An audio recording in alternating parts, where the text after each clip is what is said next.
ত্রিপুরা রাজ্য আসলে এটা একসময় রাজন্য শাসিত অবস্থা। এই রবীন্দ্র ভবন চত্বর এটা একটা সাংস্কৃতিক কর্মকাণ্ডে নিদর্শন রূপেই এই অঞ্চলটাকে চিহ্নিত করা, বা এই অঞ্চলে বিভিন্ন রবীন্দ্র ভবন, সুকান্ত একাডেমি থেকে শুরু করে এখানে সাহিত্য বিজ্ঞান চর্চা একটা মানে কেন্দ্র বলা চলে। এই অঞ্চলে শিশু উদ্যান থেকে শুরু করে সংস্কৃতিপ্রেমী মানুষ বিনোদনের জন্য এইখানটাতে ভিড় জমায়, এবং দেখা যায় যে উইকেন্ডে উজ্জয়ন্ত প্রসাদ, যেটা স্টেট মিউজিয়াম করা হয়েছে, এই অঞ্চলকে কেন্দ্র করেই সাধারণ মানুষের এখানে একটা জমায়েত হয়।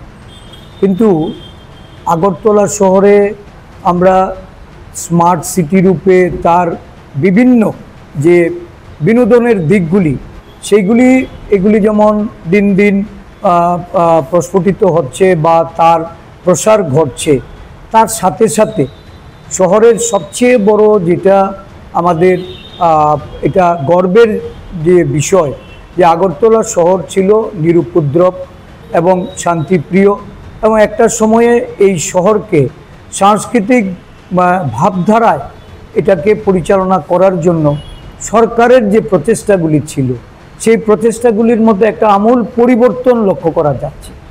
দেখা যাচ্ছে যে নানাভাবে নেশা বাণিজ্যের বা নেশার বিপণন দিন দিন যেমন বৃদ্ধি পাচ্ছে বিগত বিজেপি সরকার ক্ষমতাসীন হওয়ার পর, এখন নতুনভাবে সংযোজন হয়েছে নাইট ক্লাব। ভারতবর্ষের বড় বড় শহরে এই ধরনের ক্লাব সংস্কৃতি আছে, কিন্তু যে জায়গায় আইনের শাসন নিয়ে মানুষের মনে শঙ্কা, সত্যিকারের সুশাসন এই রাজ্যের মানুষ এটা তারা এর থেকে বঞ্চিত। দেখা গেল একটা সংস্থা যারা এখানে মাইক্রো ফিন্যান্সের কাজ করে জনগণের সঙ্গে প্রতারণা করে, যা এখন আদালতের তোমার বলা চলে যে আদালতের নির্দেশে তার সম্পত্তি বাজেয়াপ্ত হয়েছে। এই বাজেয়াপ্ত সম্পত্তি এটা আমানতকারীরা এর অর্থ ফেরত চেয়ে আদালতে মামলা ঠুকেছিল। তো সরকারের এই দৃষ্টিভঙ্গি থাকা উচিত যে আমানতকারীদের কিভাবে অর্থ ফিরিয়ে দেওয়া হবে, কিন্তু দেখা গেল এই সংস্থার মানে এই যে বেআইনি সংস্থাগুলির তাদের জায়গা দখল করে যারা এখন সরকারি অফিস মানে সরকার কর্তৃক এটা অধিগ্রহণের নামে সেখানে কতগুলি সরকারি অফিসকে ঢুকিয়ে দেওয়া হয়েছে। তো একদিক থেকে যেমন আমানতকারীরা বঞ্চিত, আরেকদিকে সরকারি অফিস যেখানে চলছে তার মধ্যেই নাইট ক্লাব গড়ে তোলা হয়েছে। তো এই সংস্থার মালিককে কারা নাইট ক্লাব গড়তে অনুমতি প্রদান করেছে, বা এই নাইট ক্লাবে এই সাধারণ আমানতকারী থেকে শুরু করে এই রাজ্যের সংস্কৃতিপ্রেমী মানুষ তারা কিভাবে এর উপকৃত হবে, বা সংস্কৃতি বিকাশ কেন্দ্র হিসাবে যে জায়গাটা চিহ্নিত সেই জায়গার তার পরিবেশটা ঠিক থাকবে।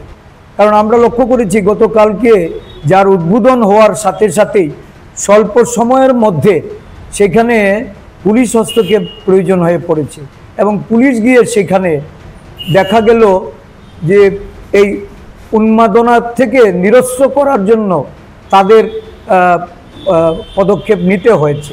এমনিতেই আগরতলা শহরকে অশান্ত করে রাখা হয়েছে, যত্রতত্র মানে এই নেশা জাতীয় দ্রব্য বিক্রি হচ্ছে, ফরেন লিকারের দোকান খোলা আছে, এবং প্রতিটা ফরেন লিকার দোকানের সামনে উৎসবের আকারে দেখা যাচ্ছে মানুষ সেখান থেকে এই তাদের পণ্য তারা বিপণন কেন্দ্রগুলি থেকে তারা নিচ্ছে। তো কন্ট্রোল কোনোটাতেই সরকারের নেই। এটা শুধু সংস্কৃতিকে আজকে বিপন্ন করবে না, এই শহরে এই রাতের অন্ধকারে আরও সমাজ বিরোধী কাজ বা বিভিন্ন অনৈতিক কাজের আরেকটা ক্ষেত্রকে এখানে প্রস্তুত করার সুযোগ করে দেওয়া হচ্ছে। আমরা অবিলম্বে চাই যে এই ধরনের যে কালচার এই শহরে, এই কালচারটাকে যেন সরকার কর্তৃক এটা অনুমোদন না করা হয় এবং এটা এই সাংস্কৃতিক যে যে পরিমণ্ডলটা, এই পরিমণ্ডলটাকে কোনো অবস্থাতেই যাতে ব্যাঘাত না করতে পারে সেই দৃষ্টিভঙ্গি রেখে একটা সরকারি অফিস থেকে এটাকে অন্যত্র সরিয়ে দেয়। শহর থেকে দূর দূরান্তরে যদি এই ধরনের কোনো অ্যাক্টিভিটি করার জন্য কেউ অনুমতি চায়, সরকার সেটা ভেবে দেখতে পারে, কিন্তু কোনো অবস্থাতে এই অঞ্চলটাকে এই নাইট ক্লাবের জন্য বেছে নেওয়া এটা উচিত হয়নি। আমরা তার তীব্র নিন্দা জানাই এবং প্রতিবাদ করছি। অবিলম্বে এটাকে বন্ধ করার জন্য সরকারের কাছে আমাদের দলের তরফ থেকে দাবি।